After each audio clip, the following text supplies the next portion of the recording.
क्या ये कोरी विजय कंचन और कमलेश सोनकर जी आए।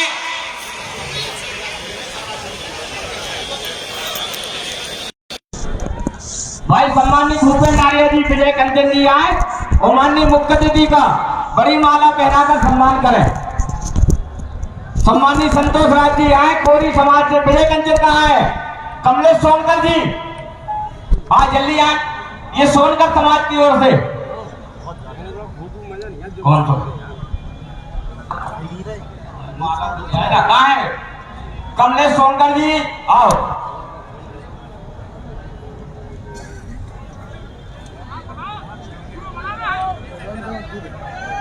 और अब माल्यार्पण के बाद ये सोनकर समाज और कोरी समाज की ओर से माननीय मुख्य अतिथि का माला पहनाकर सम्मान करते हुए हमारे कोरी समाज और सोशल समाज के साथीगण भाई भूपेंद्र आर्य जी, संतोष जी, विजय कंचन, कमलेश सोनकर, गुरुदेव कुशवाहा जी, सभी साथी प्रताप बोध जी, सभी भाई।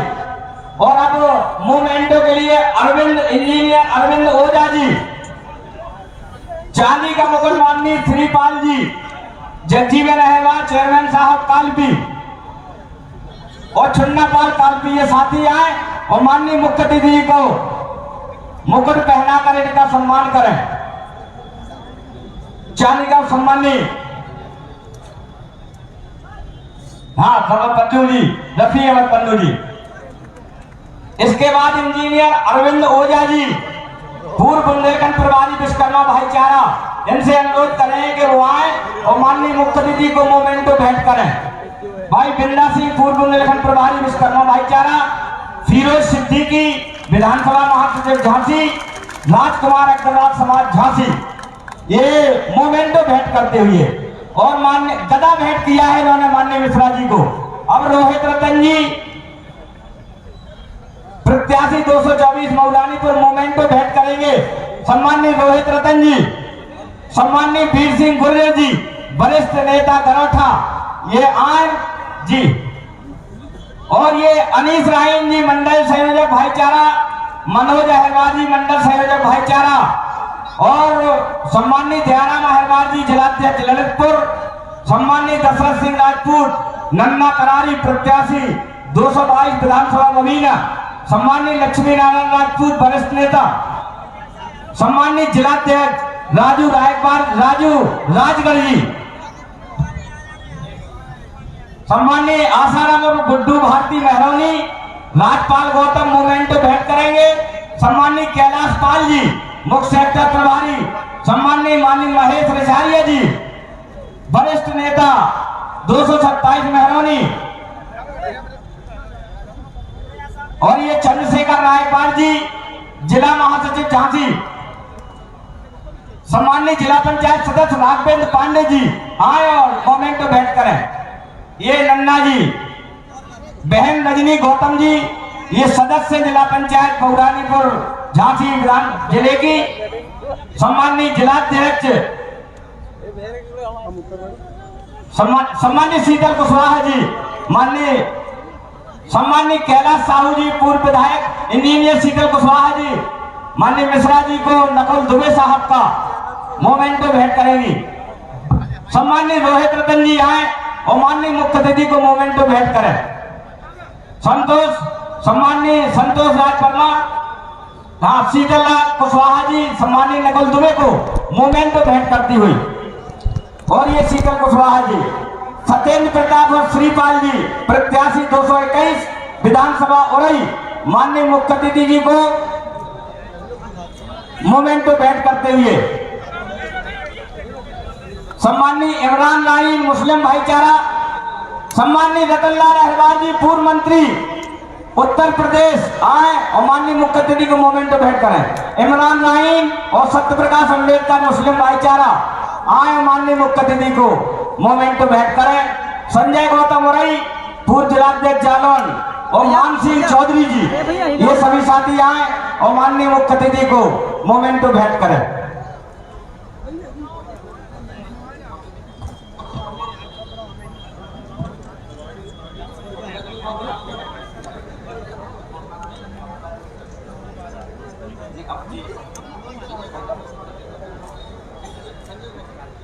सम्मानित संजय गौतम जी, पूर्व जिला पंचायत सदस्य, पूर्व जिलाध्यक्ष बसपा, माननीय मुख्य अतिथि को मोमेंटो भेंट करते हुए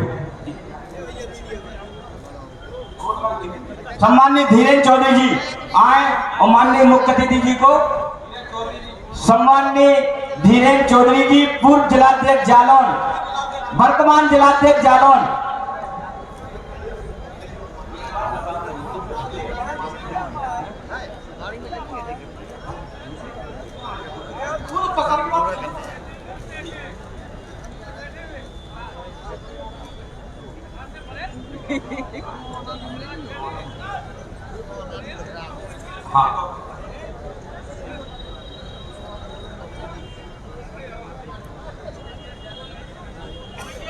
हाँ भैया नमस्कार भैया ठीक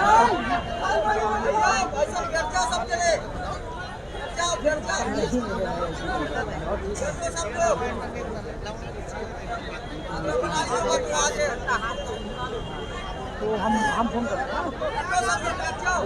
और बढ़िया कोई बात नहीं। अरे हमें जी जी तो हेलो साथी, आप लोग बैठ जाएं। ये सौगात समारोह का सम्मान हो गया। सम्माननीय ये कंचन जी माननीय मुख्य अतिथि जी को साल का सम्मान करते हुए, और ये कमलेश सोनकर जी सम्माननीय वीर सिंह गुर्जर जी से अनुरोध करें कि वो आए हमारे मुख्य अतिथि को उद्घाटन करें। भाई सम्माननीय भूपेंद्र आर्य जी, अब मैं सीधे आमंत्रित करता हूं सम्माननीय नकुल दुबे जी, पूर्व मंत्री कैबिनेट उत्तर प्रदेश को, कि वो आए और आगे की कार्रवाई जो करते थे आज जोरदार तालियों से स्वागत करें सम्माननीय नकुल दुबे जी।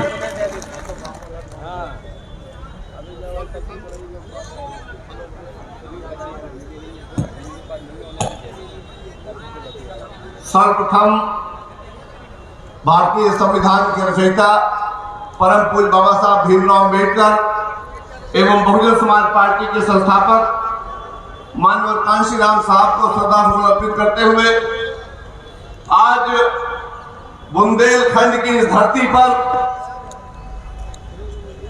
ये जनसैलाब इस बात का द्योतक है, इस बात को सिद्ध करता है कि पूरे के पूरे इस झांसी मंडल बुंदेलखंड में एक एक सीट बहुजन समाज पार्टी जीत करके आदरणीय बहन कुमारी मालती जी को हाथों को मजबूत करने जा रही है। मंच पर विराजमान आज के इस समारोह के मुख्य अतिथि, हम सबके मार्गदर्शक, हम सबके प्रेरणा स्रोत, बहुजन समाज पार्टी के राष्ट्रीय महासचिव, सम्मानित सांसद राज्यसभा परम आदरणीय सतीश मिश्रा जी, मंच पर विराजमान हमारे बहुत सारे सम्मानित साथी हैं, श्री राजाराम अहिरवार जी हैं, मोहनलाल रैकवार जी हैं, हमारे भाई यहाँ पर उरई से पधारे हुए नारायण हरि अवस्थी जी हैं, संतोष वाजपेयी जी हैं, उनीश दीक्षित जी हैं, हमारे राकेश सोनकर जी हैं, बहुत सारे सलीम भाई हैं। मैं सबका स्वागत करते हुए, सबका नाम ले लेते हुए आप सबके लिए एक खुशखबरी लेकर के आया हूं कि आज इस मंच के माध्यम से भाई धर्मेंद्र चौधरी जी, भाई अमर चौधरी जी, रोहित अम्बेडकर जी, सचिन बुखारा जी, महेश चौधरी जी, हरिचंद अहिरवार जी, निक्की राजा जी, अनिल चौधरी जी, सचिन जी, विशेष गौतम जी, अम्बेडकर जी, ये सब लोग बहुजन समाज पार्टी की सदस्यता ग्रहण कर रहे हैं। हम लोग जोरदार तालियों से इनका स्वागत करते हुए बहुजन समाज पार्टी में इनका स्वागत और अभिनंदन करते हैं। बहुत लंबी चौड़ी जी भैया ये पढ़ रहे, धन्यवाद। श्री आशीष पटेल जी जो कि मंडल उपाध्यक्ष भारतीय जनता पार्टी युवा मोर्चा के हैं, और अनिल राजपूत जी जो कि युवा नेता भारतीय जनता पार्टी के हैं, उन लोगों ने भारतीय जनता पार्टी की सच्चाई को जानते हुए आज इस पार्टी को छोड़ करके बहुजन समाज पार्टी की सदस्यता ग्रहण की है। मैं चाहता हूं दोनों भाई कहां हैं। अब मैं आप लोगों का बहुत ज्यादा समय नहीं लेते हुए सिर्फ 2-3 मिनट में अपनी बात समाप्त करूंगा। मैं आप सबके माध्यम से 2-3 बातें जानना चाहता हूं, और जहां भी आप बैठे हैं, जहां भी आप खड़े हैं, मुझे उन बातों से मुझे अवगत जरूर कराने का कार्य करिएगा। मैं आप सबसे जानना चाहता हूं, और एक एक व्यक्ति, एक एक भाई, एक एक बड़ा बुजुर्ग इस बात के जवाब देने के लिए वो ईश्वर को साक्षी मान के देगा कि आज पूरे के पूरे उत्तर प्रदेश का किसान परेशान है कि नहीं परेशान है। सब लोग जवाब दीजिए, परेशान है कि नहीं परेशान है। हमारा गरीब मजदूर परेशान है कि नहीं परेशान है। हमारी माताएं बहनें परेशान है कि नहीं परेशान है। हमारा बेरोजगार नौजवान जिसको रोजगार की तलाश है वो परेशान है कि नहीं परेशान है। जोर से जवाब दीजिएगा, परेशान है कि नहीं है परेशान। अगर परेशान है तो परेशान करने वालों को सबक सिखाना चाहिए कि नहीं सिखाना चाहिए। अगर सबक सिखाने के लिए सब लोग तैयार हो, जितने लोग यहाँ पर बैठे सब लोग तैयार हो, तो मेरे साथ एक बार आवाज लगा देना, बहुजन समाज पार्टी जिंदाबाद, बहुजन समाज पार्टी जिंदाबाद, बहन कुमारी माती जिंदाबाद, बहन कुमारी माती जिंदाबाद, जिंदाबाद जिंदाबाद। ये सच्चाई है मेरे साथियों। तमाम तरह के धोखे, तमाम तरह के फ्रॉड, तमाम तरह की 420 करके आज इन्होंने पूरे उत्तर प्रदेश को एक तरफ फंसाने का प्रयास किया था, जिसमें वो नाकामयाब हो गए हैं। कांच की हांडी एक बार जल जाती है। आदित्यनाथ जी को, मुख्यमंत्री जी को आपने एक बार कुर्सी देने की भारी भूल कर दी है। दोबारा मेरे साथियों ये भूल मत करना, नहीं तो तुम्हारा का पूरा प्रदेश और पूरा का पूरा देश बिक जाएगा। नौजवानों को रोजगार कहां से मिलेगा जब आपकी रेलवे बिक गई है, आपकी LIC बिक गई है, आपके बैंक बिक गए हैं, आपकी नगर पालिका, नगर पंचायत, जल निगम, ये बिजली बोर्ड सब बिक गए हैं। तो बताओ हमारा रोजगार, नौजवान रोजगार कहां पाएगा? कौन देगा रोजगार उसको? हम जब इस तरह की बातें करते हैं तो वो हमको अपना झंडा दिखाते हैं, गेरुआ झंडा देख लो। अरे भाई, गेरुआ झंडा देखे पेट भरेगा क्या? पेट भरने के लिए तो हम सबको रोटी चाहिए। हमारे नौजवानों के चेहरे पर चमक लाने के लिए उनको रोजगार, स्थायी रोजगार चाहिए। और अगर स्थायी रोजगार दिलवाना चाहते हो तो ये तय कर लो कि 2022 में आदरणीय बहन कुमारी मायावती को कुर्सी पर बैठाना है 5वीं बार, ताकि हमारे नौजवानों के चेहरे पर रोजगार आ जाए। मैं आपके बीच में और मुख्यमंत्री महोदय के बीच में बहुत देर तक बाधा नहीं बनना चाहता हूँ। सर्दी पड़ रही है, समय काफी हो गया है, लेकिन इतना जरूर कहूँगा साथियों, माननीय मुख्यमंत्री महोदय को पुकार रहा हूँ, वो माइक पर आ रहे हैं, लेकिन सब लोग, जितने लोग यहाँ पर खड़े बैठे हैं, उनकी एक एक बात को बड़ी गंभीरता से सुनिएगा। उसको सुन करके अपने हृदय में, अपने मस्तिष्क में, अपने मन में और अपनी आत्मा में लेकर के यहाँ से जाने का काम करिएगा। और आज से ही एक दिन बचा है इस साल का, 2021 का चुनाव तो हो जाएगा, लेकिन ये जो आगाज होनी चाहिए पूरे के पूरे बुंदेलखंड में, ये संदेशा देने का काम करिएगा। आदरणीय बहन कुमारी मायावती जी 5वीं बार इस उत्तर प्रदेश के मुख्यमंत्री के रूप में बनकर के आ रहे हैं। उनकी बातों को सुनकर के उनको साथ ले जाइएगा और ले जाके पूरे क्षेत्र में फैला दीजिएगा। अपने पास अकेले मत रखिएगा। ये बात घर घर, मोहल्ले मोहल्ले, गांव गांव पहुंच जाए कि अगर सच्चाई में जीना है, धोखेबाजी में नहीं जीना है, सबको साथ लेकर के जीना है और गरीबों का उत्थान चाहते हो, आदरणीय बहन कुमारी मायावती को लाना है। मैं आमंत्रित करता हूं बहुजन समाज पार्टी के राष्ट्रीय महासचिव, हम सबके मार्गदर्शक, हम सबके प्रोफेसर परम आदरणीय सतीश चंद्र मिश्रा जी को कृपया वो माइक पर आए, हम सबको आशीर्वचन देते हुए ये संकल्प दिलाए कि जब तक हम लोग बहना जी को 5वीं बार प्रदेश का मुख्यमंत्री नहीं बना लेंगे, हम लोग चैन से बैठने का काम नहीं करेंगे। सम्मानित मुख्यमंत्री महोदय,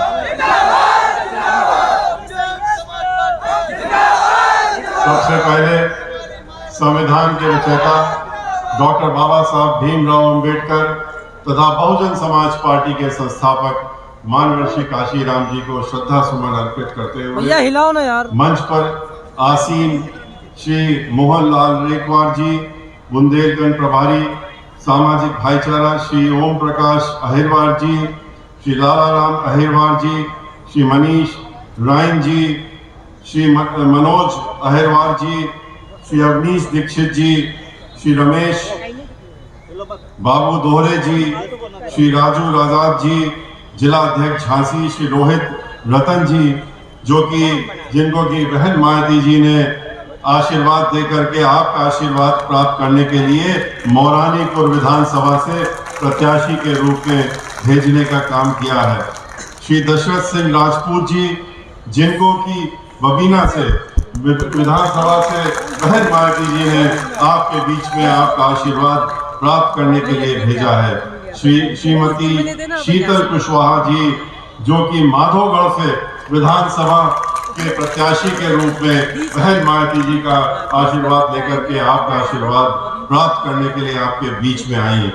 श्री श्यामपाल उर्फ छुन्ना पाल जी, जो कि कालपी की विधानसभा से बहुजन समाज पार्टी के प्रत्याशी के रूप में आपके बीच में हैं। श्री कैलाश साहू जी, पूर्व विधायक श्री सत्येंद्र उर्फ श्रीपाल जी, जो कि उरई विधानसभा से हम लोगों के प्रत्याशी हैं और आपका आशीर्वाद प्राप्त करने के लिए यहाँ पर उपस्थित हैं। श्री वीर सिंह गुर्जर जी, वरिष्ठ नेता श्री महेश कुमार बबलू भैया, वरिष्ठ नेता श्री धीरेन्द्र चौधरी जी, जिला अध्यक्ष जालौन, श्री दयाराम अहिरवार जी, जिला अध्यक्ष ललितपुर, श्री कैलाश पाल जी, मुख्य सेक्टर प्रभारी, श्री कैलाश नारायण कुशवाहा जी, मुख्य सेक्टर प्रभारी, श्री रोशन कुशवाहा जी, सेक्टर प्रभारी झांसी, श्री चंदन वाल्मीकि जी, जिला सचिव, श्री शीतलदीन श्रीवास, जिला सचिव, चंद्रशेखर गायकवाड़, जिला महासचिव, रफीकुद्दीन पन्नू जी, सेक्टर प्रभारी, तथा अन्य सभी लोग, और महेंद्र आजाद मौर्य जी, जो कि आपके बीच में वो भी उपस्थित हैं। बहुजन समाज पार्टी के साथ में सभी लोग जो यहाँ मंच पे, जिनके नाम हमने नहीं लिए, बहुत बड़ी संख्या में, और आपके जो सामने बैठे हुए आप सभी हमारे कार्यकर्ता भी हैं, कर्मठ साथी भी हैं, और हम लोगों का उत्साह बढ़ाने के लिए आज आप यहाँ पर इकट्ठा हुए हैं। और इतनी देर से इस मौसम में अगर आप जब यहाँ बैठे हुए इकट्ठा हैं, तो ये साफ जाहिर हो रहा है कि आने वाला कल जो 2022 एक दिन के बाद आने वाला है, वो बहुजन समाज पार्टी का होगा। बहन मायावती जी को 5वीं बार उत्तर प्रदेश में मुख्यमंत्री के रूप में देखने का काम हम लोग अवश्य करेंगे। और आपको हम ये बताना चाहेंगे अपनी बात शुरू करने के पहले, कि जिस तरीके से आप लोगों का यहाँ जन सैलाब है, ठीक इसी प्रकार से हम लोग जो पूरे महीने के शुरू से चल रहे हैं, और 20 कार्यक्रम हम लोग, कल हमारा आखिरी कार्यक्रम जो मंडल का है, बांदा में है, बांदा मंडल का है, चित्रकूट मंडल का है, और उसके पहले हम लोग सभी 18 मंडल, ये 17वां मंडल आज है। लेकिन जो हम लोगों ने 20 सभाएं अभी करी हैं, और 23 जुलाई से जो हम लोग अनवरत पूरे उत्तर प्रदेश के 75 जिलों में घूम करके आए हैं, इसी तरह का जन सैलाब देखने को मिल रहा है, और वो दिन पर दिन बढ़ता जा रहा है, और ये लोगों की नींद उड़ाता जा रहा है, चाहे वो भारतीय जनता पार्टी हो, चाहे समाजवादी पार्टी हो, जिन्होंने सिर्फ और सिर्फ आपके साथ या तो छलावा किया है और या तो धोखा देने का काम किया। बहुत धोखा खा लिया आप लोगों ने, बहुत छलावा देख लिया आप लोगों ने, बहुत झूठे वादे आपने सुन लिए। अब वक्त आ गया है इनको सबक सिखाने का। अभी तक तो ये आपको धमकाते थे, डराते थे, आए दिन धमकाने का काम करते हैं, मंच से खड़े होकर के कहते हैं, और तो और प्रदेश के मुख्यमंत्री जी खड़े होकर के कहते हैं कि भयभीत हो हमसे डरो, क्योंकि हमारे पास बुलडोजर है और हम बुलडोजर लेकर के आ जाएंगे। और इस तरह से लोगों को डराने का, धमकाने का काम वो आए दिन करते रहते हैं। लेकिन उनको ये मालूम शायद नहीं कि बुलडोजर जो वो दिखाने, डराने, धमकाने का काम करते थे, वो वक्त लग गया। अब तो बुलडोजर की चाबी, बुलडोजर का स्टीयरिंग, और वो एक बटन के रूप में अब की बार आम जनता के हाथ में आ गया है, और वो लोग हाथी का बटन दबा करके उस बुलडोजर को घुमा करके और इस भारतीय जनता पार्टी की जो सरकार है, इसके ऊपर चलाने का काम करेंगे और उनको यहां से विदा करने का काम करेंगे। भाइयों, कितना झूठ बोल सकता है कोई, कितना झूठे वादे कर सकता है। अगर इसका कोई कंपटीशन हो जाए, पूरा विश्व स्तरीय कंपटीशन भी, अगर आप प्रदेश नहीं, देश नहीं, पूरे विश्व स्तरीय कंपटीशन करा लीजिए, तो मैं दावे के साथ कह सकता हूं कि भारतीय जनता पार्टी इसमें नंबर 1 आएगी और हर जगह नंबर 1 पाएगी। क्योंकि वो आपको इतने झूठी बातें करके, झूठे लुभाने, सपने दिखाने का काम करते आए हैं, आगे भी करने का काम करेंगे, वोटों के लिए करते हैं। और उसके बाद आपको आप जब वादा तो कर देते हैं, फिर वादा खिलाफी तो डंके की चोट में करते हैं। क्या क्या वादे नहीं किए थे इन्होंने। 15,000 सबके खाते में चले जाएंगे। एक भी व्यक्ति के हाथ में गया हो 15,000 तो हाथ उठा करके बता दे कि 15,000 रुपए उसके खाते में जमा हुए। किसी के खाते में नहीं गए। बाद में कहते क्या है, अरे ये तो एक जुमला था, और उसके बाद बात खत्म कर दी। नौजवान लोगों से, बेरोजगार लोगों से कहा कि तुम हमारे साथ में आ जाओ, हमको वोट देने का काम करो और हम तुम्हारे साथ में रहेंगे, हम तुमको 2 करोड़ नौकरी सालाना देंगे, तुम हमारे साथ में आ जाओ, वोट देने का काम करो। भोले भाले नौजवान साथी, बेरोजगार साथी, उन्होंने सोचा कि ये तो भारतीय जनता पार्टी है जो कि एक चोंगा पहने हैं महात्मा का, और तिलक तो नहीं लगाते हैं। खैर, तिलक न लगाने का काम नहीं करते हैं, सिर्फ एक बिंदी लगाएंगे, तिलक नहीं लगाते हैं, न चुड़ैया धारण करते हैं, न जनेऊ पहनते हैं, क्योंकि सनातन धर्म में ये सब चीजें होती हैं और उनके यहाँ ये सब नहीं होता है। लेकिन वादे तो करे थे कि आप आइए, लोगों ने सोचा, भरोसा कर लिया। और उसके बाद क्या दिया इन्होंने, क्या देने का काम किया? 2 करोड़ नौकरियां सालाना लेने का काम किया। दी तो नहीं, लेकिन ले जरूर ली। उन्होंने जितने भी संस्थाएं थी, जैसा कि अभी नकुल दुबे जी बता रहे थे, पूरे देश की आपकी संपत्ति, आपके पैसे से, आपके टैक्स से जो बनी थी, चाहे वो रेलवे हो, चाहे वो लाइफ इंश्योरेंस कॉर्पोरेशन हो, चाहे वो बैंकें हो, चाहे ऑयल इंडिया कंपनी की कंपनी हो, जितनी भी तेल की कंपनियां हो, सब की सब, रेलवे हो, हर चीज को उन्होंने, एयरपोर्ट हो और कुछ भी हो, वो जो भी सरकारी संपत्ति है उसको उन्होंने चुनिंदा अपने कुछ धन्ना सेठों के हाथों में बेचने का काम कर दिया। और जब उनके हाथों में बेच दिया तो वहां से नौकरियां खत्म, सरकारी नौकरी खत्म। यहीं पर तो नौकरियां मिलती थी लाखों की संख्या में लोगों को, और करोड़ों लोग उसमें नौकरी में थे, सब बाहर कर दिए गए। और बाहर करके अब तो बैंकों को भी लूट करके, पहले लूटने का काम किया, लाखों करोड़ रुपया लुटवा करके इन्हीं उद्योगपतियों से पहले बैंकों को कंगाल किया, और कंगाल करने के बाद उन्हीं के हाथों में 2 कौड़ी में बेचने की योजना बना करके उनको बेचने का काम किया। आज नौकरियों के लिए कहां जाए व्यक्ति? रिजर्वेशन, आरक्षण तो ऐसे ही खत्म कर दिया उन्होंने। शुरू से इनकी नियत थी, शुरू से इनके मन में खोट था कि हम इस आरक्षण को खत्म करें। डॉक्टर बाबा साहब भीमराव अंबेडकर ने जो संविधान में एक आरक्षण की व्यवस्था करी थी, उसको कैसे खत्म किया जाए, जिसको मानवर काशीराम जी ने और फिर बहन मायावती जी ने उनके बाबा साहब के बताए हुए रास्ते को आगे बढ़ाने का काम किया। इन्होंने एक सोची समझी रणनीति के तहत में नौकरियां खत्म कर दी, आरक्षण तो अपने आप ही खत्म हो गया। उत्तर प्रदेश में जितनी भी नौकरियां निकलती हैं, लाखों लाख की नौकरियां जो होती थी, कहां पर होती थी? स्कूलों में होती थी, टीचरों की होती थी, जल निगम में होती थी, बिजली कंपनियों में होती, बिजली घरों में होती थी, पीडब्ल्यूडी में होती थी, इरिगेशन डिपार्टमेंट में होती थी, ब्रिज कॉर्पोरेशन में होती थी, नगर निगम में होती थी, नगर पालिकाओं में होती थी। यहीं पर तो नौकरियां मिलती थी लोगों को, और यहीं पर लाखों उत्तर प्रदेश के लोग नौकरी करते थे और अपना जीवन चला रहे थे। लेकिन इन्होंने क्या किया? इन सब ने भी नौकरी खत्म करके और ठेकेदारों के हाथों में बेचने का काम, ठेकेदारों को नौकरी दे दी। कहा कि तुम ठेके में नौकरी रखो लोगों को। ठेके में जब नौकरी होती है 5,000 7,000 आज दिया, कल भगा दिया, दूसरे को रख लिया, आरक्षण तो भूल ही जाइए, वो तो खैर सवाल ही नहीं होता। इस तरह से इन्होंने एक उपक्रम को जहां जहां पर नौकरियां हो सकती थी उसको खत्म करने का काम किया। सरकारी नौकरियां जो सचिवालय और दफ्तरों में होती थी उस पर रोक लगा दी, कहा कि अब कोई नौकरी नहीं होगी।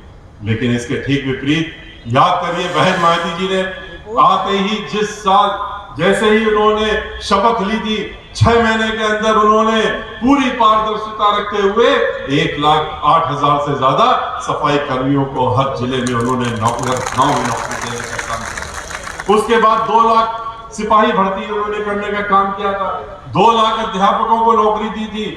उन्होंने हर विभाग में जहां जहां रोक लगी थी नौकरी हटा करके, जो रोक हटा करके, और 23.5 लाख नौकरियां उत्तर प्रदेश के नौजवानों को देने का काम किया। इन्होंने तो बेरोजगारी फैला करके लोगों को पलायन करने के लिए मजबूर कर दिया। लोग दूसरे प्रदेशों में चले गए, प्रवासी मजदूर कहलाने लगे, और उनकी क्या दुर्दशा वहां पर होती है सभी को मालूम। किस तरह से उनके साथ व्यवहार होता है, वहां पर सौतेला व्यवहार होता है, वो भी सबने देखा।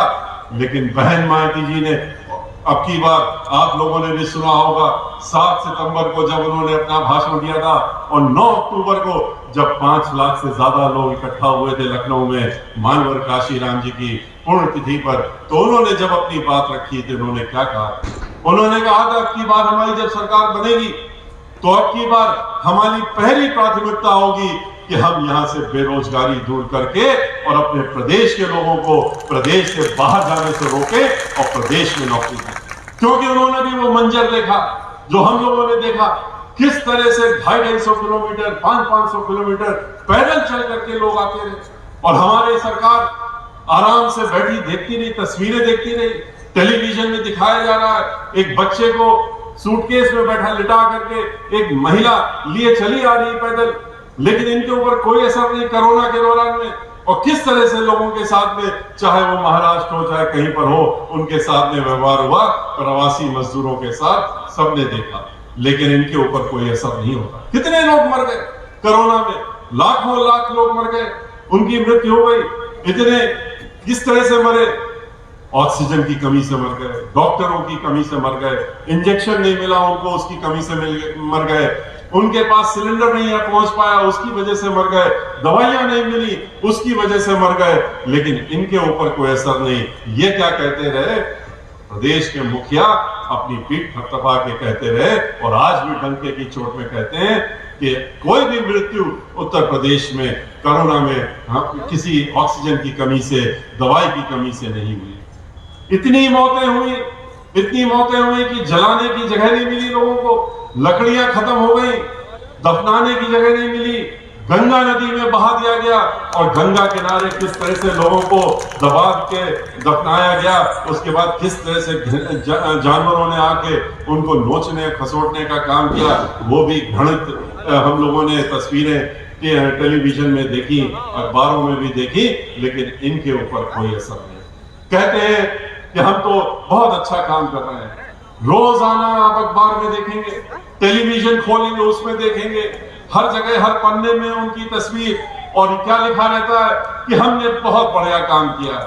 अपनी पीठ खुद थपथपाते रहते हैं और उस पर कितना रुपया खर्च करते हैं? 300 करोड़ रुपया महीने का, 3600 करोड़ रुपया एक साल में।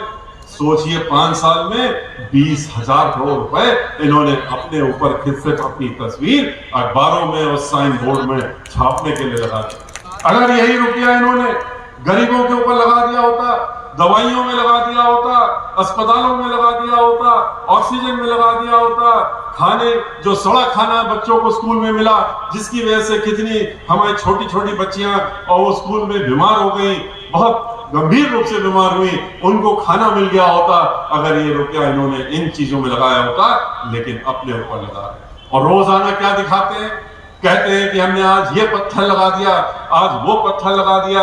हर दिन आप अखबार में पढ़ेंगे, टेलीविजन में देखेंगे, 2 जगह कहीं 3 जगह जा रहे हैं मुख्यमंत्री जी और जा करके वहां पत्थर लगाने का काम कर रहे हैं और कह रहे हैं कि इतने 1000 करोड़ रुपए हम बुंदेलखंड को दे रहे हैं, इतने 1000 करोड़ रुपए हम आज पूर्वांचल को दे रहे हैं, इतने 1000 करोड़ रुपए हम फला को दे रहे हैं। लेकिन कहां दे रहे हैं? पत्थर के माध्यम से दे रहे हैं, पत्थर लगा करके सिर्फ दे रहे हैं कि ये योजनाएं इतने 1000 करोड़ की हम आपको अगले 5 साल में देंगे अगर आप हमको दोबारा ले आएंगे।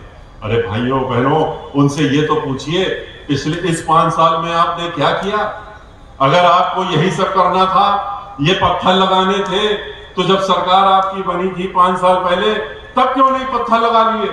और पत्थर लगा करके तब सबके बीच में आते, आज जवाबदेही करते कि हमने देखिए 5 साल में आपसे वादा किया था तो हमने ये करके दिखाया। कुछ भी नहीं करके दिया उत्तर प्रदेश में, सबके साथ धोखा दिया, सबको झूठे वादे किए, महिलाओं के साथ झूठा वादा किया, महिलाओं से कहा हमको वोट दे दो, हम तुम्हें सुरक्षा देंगे। हमारी महिलाएं, भोली भाली महिलाएं, उन्होंने सोचा कि समाजवादी पार्टी की सरकार चल रही थी उस समय, और समाजवादी पार्टी की सरकार में हर व्यक्ति जानता है कि किस तरह से सरकार चलती है। गुंडागर्दी, माफियागर्दी, डकैती, फिरौती, दहशतगर्दी, लूटमार और दंगे फसाद, ये तो जिस दिन से वो शपथ लेते हैं उसी दिन से शुरुआत हो जाती है। और वरना ऐसा नहीं होता तो 134 दंगे उत्तर प्रदेश में ना होते जो समाजवादी पार्टी की सरकार के दौरान। महिलाओं ने सोचा कि इतनी मुश्किल से इस 5 साल से गुजरे हैं, बलात्कार, दुराचार कितनी रोज देखने को मिल रहे थे। उन्होंने सोचा कि चलो इस सुरक्षा की बात कर रहे हैं, और ये तो धर्म वाले हैं, ये तो धर्म का मुखौटा हुए, तो ये तो शायद सच कह रहे होंगे, इनको वोट दे देते हैं। लेकिन क्या किया, कौन सी सुरक्षा दी उन्होंने, कैसी सुरक्षा दी? आज हम नहीं कह रहे, ये तो इनकी सरकारी रिपोर्ट एनसीआरबी की रिपोर्ट है, उठा के देख लीजिए। हर 2 घंटे में उसमें लिखा है, हर 2 घंटे में उत्तर प्रदेश में एक महिला के साथ दुराचार होता है और उसके साथ बलात्कार होता है। ये हर 2 घंटे में उत्तर प्रदेश। ऐसा प्रदेश हम लोगों ने सोचा था, ऐसा प्रदेश महिलाओं ने सोचा था। उनसे कहा गया हम तुमको गैस सिलेंडर दे रहे हैं, हमको वोट दे दो। उसके बाद क्या हुआ, उसी गैस के दाम बढ़ा करके 1300, 200 से लेकर के 1200, 1300 और कहां से कहां पहुंचाने का काम किया। हर चीज की महंगाई बढ़ा दी, इतनी महंगाई बढ़ा दी कि हर महिला की रसोई जो है वो चरमरा गई और टूट गई। क्योंकि आज चाहे अनाज हो, चाहे सब्जी हो, चाहे जो चीज हो, वो सब महंगी हो गई। पेट्रोल 100 रुपए के बाहर पहुंचा दिया, 110 पहुंचा दिया, डीजल को 100 के पार कर दिया। और ऐसी स्थिति में हर चीज अपने आप महंगी हो जाती है, और यही इन्होंने करने का काम किया। इन्होंने किसानों से कहा, किसानों को भी धोखा देने का काम किया।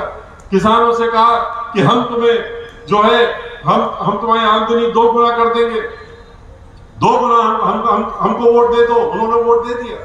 क्या किया इन्होंने, किस तरह से 2 गुना आमदनी करी?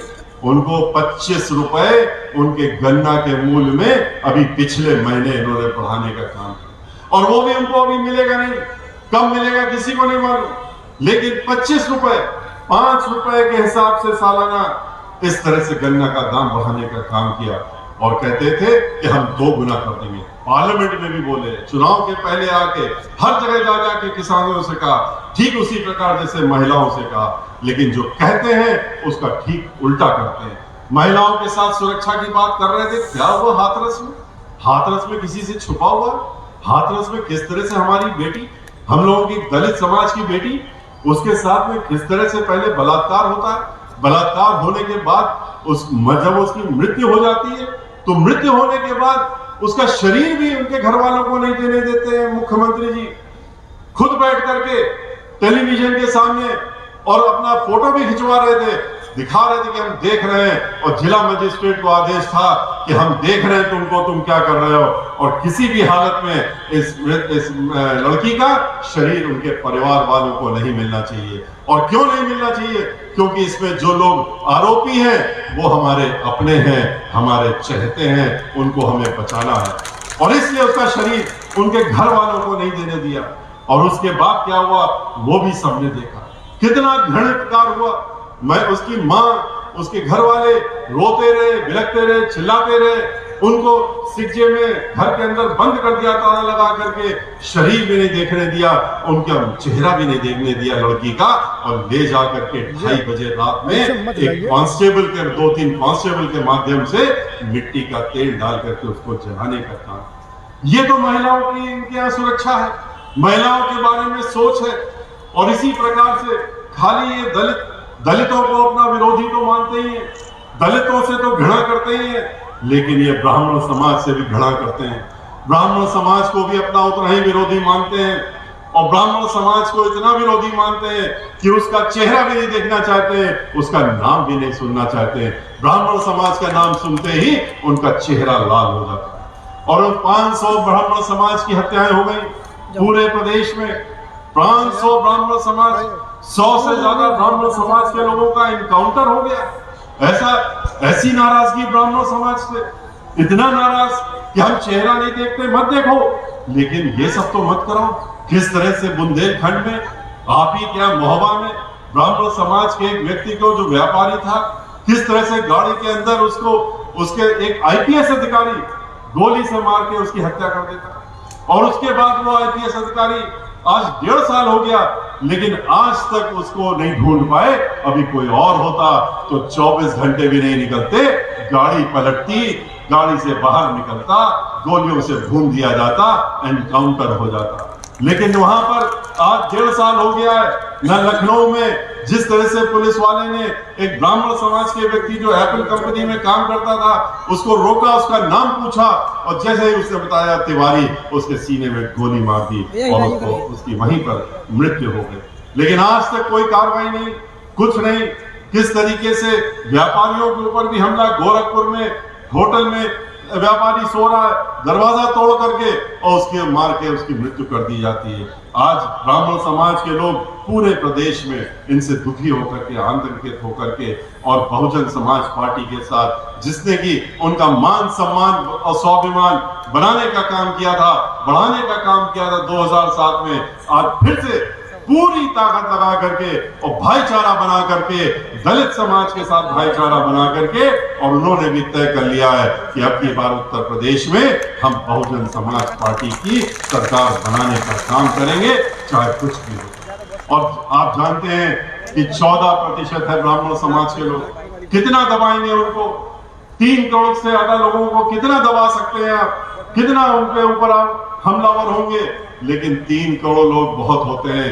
5 करोड़ के करीब हमारे दलित समाज के भाई बहन हैं और ये दोनों ही मिलकर के 40% हो जाते हैं। और इनके साथ में तो पहले से ही अल्पसंख्यक समाज के लोग और पिछड़ा वर्ग समाज के लोग उनके साथ पहले से ही जुड़े हुए हैं। और ये सब मिला करके जिस तरह से 2007 में पूर्ण बहुमत की सरकार बनाई थी, अब की बार भी निश्चित रूप से बना करके इनको बाहर का रास्ता दिखाने का काम करेंगे। इसका लोगों ने अपना वचन देने का भी काम किया है और स्वयं संकल्प उठाने का काम किया है, जिसको कि वो अवश्य पूरा करेंगे। देखिए किस तरह से रेणु शर्मा नाम की एक महिला, सिर्फ उसका एक ही दोष था, एक दोष था कि ब्राह्मण समाज की। वहीं हाथरस में जहां पर पहले एक बार एक दलित लड़की साथ में हुआ, अब की बार रेणु शर्मा एक ब्राह्मण समाज की महिला। क्या दोष था उसका? सिवाय इसके कि वो ब्राह्मण समाज की थी और वो जो है पूर्व ब्लॉक प्रमुख थी, राजनीतिक महिला थी। वो भारतीय जनता पार्टी के लोग उनसे नाराज हो गए, उसका वर्चस्व नहीं खत्म कर पा रहे थे, झूठे मुकदमे लगा करके और उसके ऊपर उन्होंने उसको जेल भिजवाने का काम किया। उसके बाद वो जेल में रही, उसकी बेल हो गई। बेल हो जाने के बाद पूरी कोशिश कर ली कि बेल ना होने पाए, जैसे कि खुशी दुबे के मामले में पूरी दिन रात पैरवी मुख्यमंत्री सचिवालय से होती है कि खुशी दुबे की बेल ना हो। उसी प्रकार से जो रेणु शर्मा नाम की लड़की थी उसके साथ भी पैरवी हुई। लेकिन जब बेल हो गई तो बहुत बड़ा झटका लगा। जब तो बेल हो गई, बाहर आएगी, खुलासा करेगी क्या क्या उसके साथ में किस तरह से इन्होंने व्यवहार किया, वो भी बताने का काम करेगी। तो इसलिए और ब्राह्मण समाज की थी, तो उसके बाद 15 दिनों तक उसकी बेल होने के बाद भी उसको जेल से बाहर नहीं आने दिया। और कब आने दिया उसको जेल से बाहर? तब आने दिया जब उसकी मृत्यु हो गई और उसका मृत्यु शरीर ही जेल से बाहर आया, उसको आने नहीं दिया। ठीक इसी प्रकार से इंतजार हो रहा है खुशी दुबे का। अरे खुशी दुबे का क्या दोष था? उसका आपने उसके पति का एनकाउंटर कर दिया, खानदान जो उसके ससुराल पक्ष के थे सबको मार दिया आपने। वो तो एक दिन पहले शादी होकर के आई थी, एक दिन पहले, और दूसरे जिले से आई थी। उसके हाथों की तो मेहंदी भी नहीं छूटी थी और उसके बाद भी उसकी मेहंदी सूख भी नहीं पाई थी। लेकिन आपने उसको भी उठा ले गए और उसको जेल में जाकर के बंद कर दिया। 16.5 साल की लड़की जेल में बंद, 1 महीना 2 महीना नहीं, 1.5 वर्ष हो गया। और सीधे पैरवी कहां से होती है? मुख्यमंत्री कार्यालय से पैरवी होती है। वहां से स्वयं पैरवी की जाती है कि चाहे झूठे कागज बनाने पड़े, झूठे हलफनामे लगाने पड़े, पर खुशी दुबे को बाहर नहीं आना चाहिए क्योंकि ये ब्राह्मण समाज की लड़की। और इसी प्रकार से उसी घर में एक महिला जो घर में काम कर रही थी, 2 महिलाएं थी, उनको भी उठा ले गए, उनके पतियों को मार दिया, काम करने वाली महिला। और उसके बाद उसके साथ साथ में उसके 6 साल की लड़की और 3 साल के लड़के को उसको भी उठा करके ले गए और उसको भी जेल में रखा होगा। ऐसी सरकार। तो इसके बारे में अगर आप अब नहीं सोचेंगे तो कब सोचेंगे? ये वो सरकार है जिसने किसानों को कहा तो था 2 गुना आमदनी करेंगे, 25 रुपए बढ़ाए, लेकिन बहन मायावती जी ने तो कोई वादा नहीं किया था उनसे कि हम तुम्हारी आमदनी 2 गुना कर देंगे। लेकिन चूंकि किसान जैसे कि हर गरीब, हर किसी भी जात, किसी भी धर्म का हो, बहन मायावती जी के दिल में बसते हैं और बहन मायावती जी 24 घंटे उन्हीं के बारे में सोचने का काम करती हैं, कैसे उनका उत्थान हो, कैसे उनको बढ़ाया जाए, कैसे उनको सम्मानजनक जीवन व्यतीत करने की योजना बनाई जाए, इसी में लगी रहती हैं और उसके साथ में किसानों के लिए भी इसीलिए सोचती हैं। उन्होंने अपने सरकार में 2007 से 12 के बीच में जबकि वादा नहीं किया था कि 2 गुना करेंगे, लेकिन उन्होंने 125 से जो 125 रुपए क्विंटल का दाम मिलता था उसको बढ़ा करके 250 रुपए क्विंटल करने का काम बहन मायावती जी ने करने का काम किया। ये वो सरकार है जो कि समाजवादी पार्टी के साथ में मिलकर के योजना बनाती है। ये दोनों मिले रहते हैं, ये दोनों एक ही सिक्के के 2 पहलू हैं, ये दोनों एक दूसरे के पर्यायवाची हैं और ए और बी टीम दोनों आपस में एक दूसरे के हैं। मिलके योजना बनाते हैं, कैसे दंगे हो, कैसे फसाद हो, कैसे उन्माद हो, कैसे आपस में भाईचारा खत्म हो और कैसे 134 दंगे ऐसे ही थोड़ी ना करा दिए थे समाजवादी पार्टी के लोगों ने, इनसे मिलकर के ही तो कराए थे।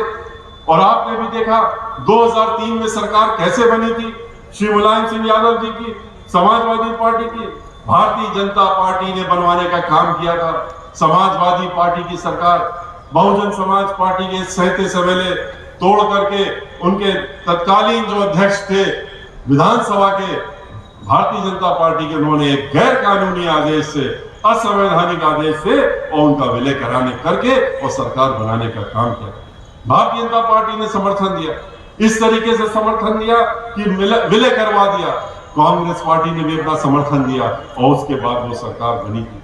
वो बात दूसरी है कि उस निर्णय को हम लोगों ने, उस असंवैधानिक निर्णय को हमने उच्च न्यायालय में पहले चैलेंज किया, उसके बाद सर्वोच्च न्यायालय में भी मामला गया। जब उच्च न्यायालय से जीत गए तो ये लोग सर्वोच्च न्यायालय, भारतीय जनता पार्टी के लोग खुद गए और वहां पर भारतीय जनता पार्टी के जो वकील थे, बड़े से बड़े वकील, पूरे देश के चुनिंदा वकील, 37 वकील इन लोगों ने खड़ा किया उस असंवैधानिक आदेश को बचाने के लिए। और ये बचाने के लिए कि ये आरोप हमारे ऊपर जो लग गया है, तो धब्बा लग गया है कि हमने सरकार बनवाई समाजवादी पार्टी की, उससे हम कहीं बड़े हो जाए। लेकिन वहां और खुलासा हो गया जब आपने अपने ही वकील खड़े कर दिए और उस आदेश को बचाने के लिए, तो इनका ये खुलासा और भी हो गया कि ये मिले हुए हैं। वो बात दूसरी है कि उन 37 वकीलों का मुकाबला करने के लिए बहन मायावती जी ने हमको मैदान में अकेले उतारा था और उनका मुकाबला हमने किया था। और अंततः 5 पूर्ण पीठ ने, सर्वोच्च न्यायालय की पूर्ण पीठ 5 जजेस की होती है, संवैधानिक पीठ कहलाती है, वो बैठी थी और उसने निर्णय बहुजन समाज पार्टी के पक्ष में दिया और कहा कि ये असंवैधानिक निर्णय है।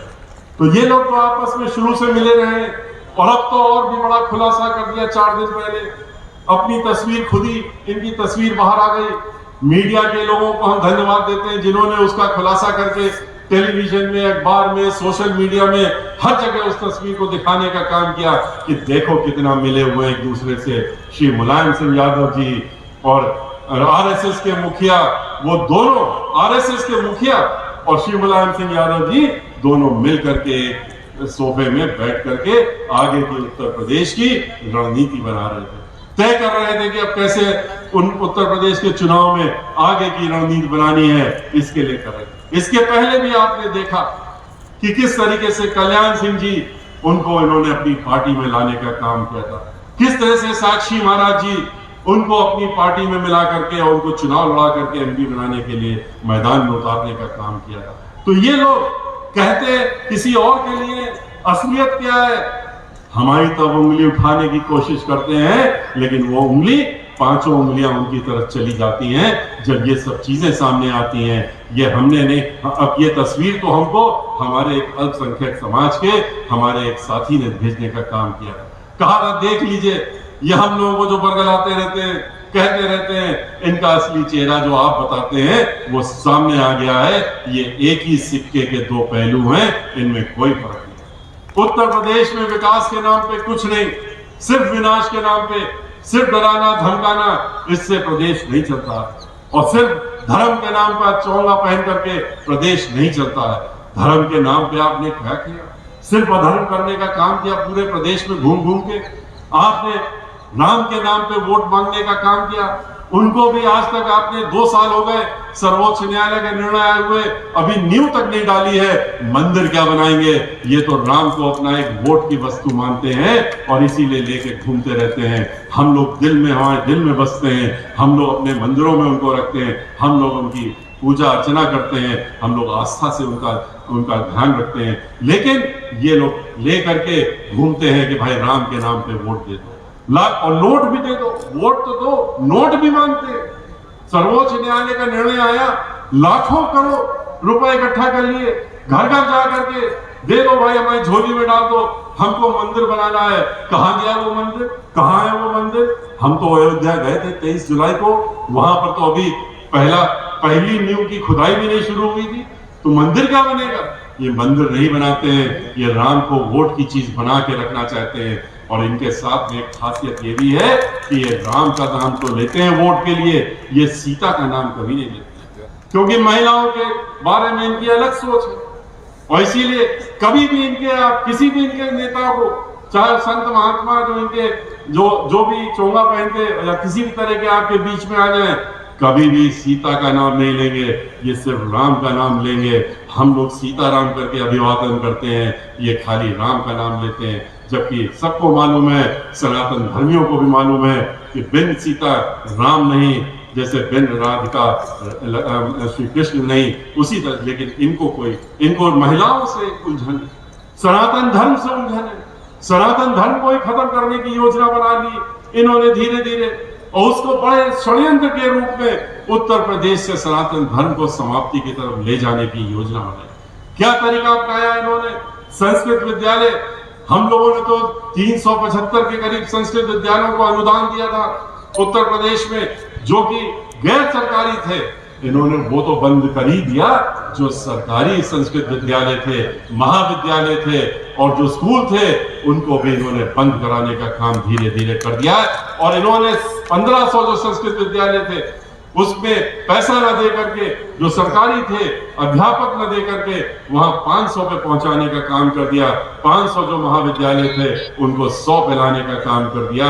ये इनकी सोच इस तरह की है कि जब यहाँ पर टीचर नहीं होंगे, पढ़ाने वाले नहीं होंगे, अध्यापक नहीं होंगे, तो पाठ पढ़ने वाले कहां से होंगे? और जब पढ़ने वाले नहीं, विद्यार्थी नहीं होंगे, तो जब संस्कृत पढ़ने वाले नहीं होंगे तो कौन वेद पढ़ेगा, कौन पुराण पढ़ेगा? आगे चल करके वेद पाठी, पुराण पढ़ने वाले ये सब समाप्त हो जाएंगे, तो अपने आप सनातन धर्म भी समाप्त हो जाएगा। इनकी इस तरह की, इसीलिए तो मंदिरों में कब्जा हो रहा है, मंदिरों को तोड़ा जा रहा है, मंदिरों के पुजारियों की हत्याएं हो रही है, एक एक करके मंदिरों पे उसमें अधिग्रहण करने की योजना बन रही है। चाहे वो जो भी मंदिर हो, पुराने से पुराने मंदिर, हजारों साल पुराने मंदिर, उनके इर्द गिर्द में जितने भी लोग थे उनको निकाल के, बाहर करके, तोड़ फोड़ करके उनको पर्यटक स्थल में बदलने का काम हो रहा है। चाहे वाराणसी हो और चाहे आप वहां पर चले जाइए, विंध्याचल में चले जाइए, सब तोड़ करके लोगों को सड़क में ले आए। जो गरीब लोग वहां सैकड़ों वर्षों से उनके परिवार के लोग काम करते थे, दुकानें चलाते थे, आज वो आत्महत्या करने के लिए मजबूर हो रहे हैं। इन्होंने पर्यटक स्थल बना रहे। तो ये सनातन धर्म को खत्म करके मठ वालों को इन मंदिरों के कब्जा करने के लिए ये योजना जो उनकी चल रही है, वो उसके तहत में सनातन धर्म को खत्म किया जा रहा है।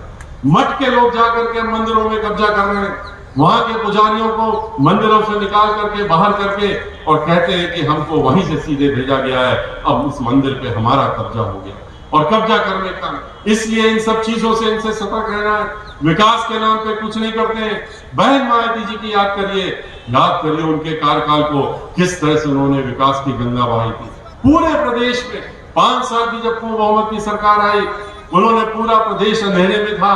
6500 मेगावाट बिजली खाली बनती थी, उन्होंने उसको 13,500 मेगावाट पहुंचा करके इस प्रदेश को उजाले की तरफ ले जाने का काम किया था। नए नए कारखाने बनाए थे। बुंदेलखंड के लिए कितने योजनाएं बहन मायावती जी ने खाली बनाने का काम नहीं किया, उनको क्रियान्वयन करने का काम किया। इनकी तरह खाली पत्थर लगाने का काम बहन मायावती जी नहीं करती।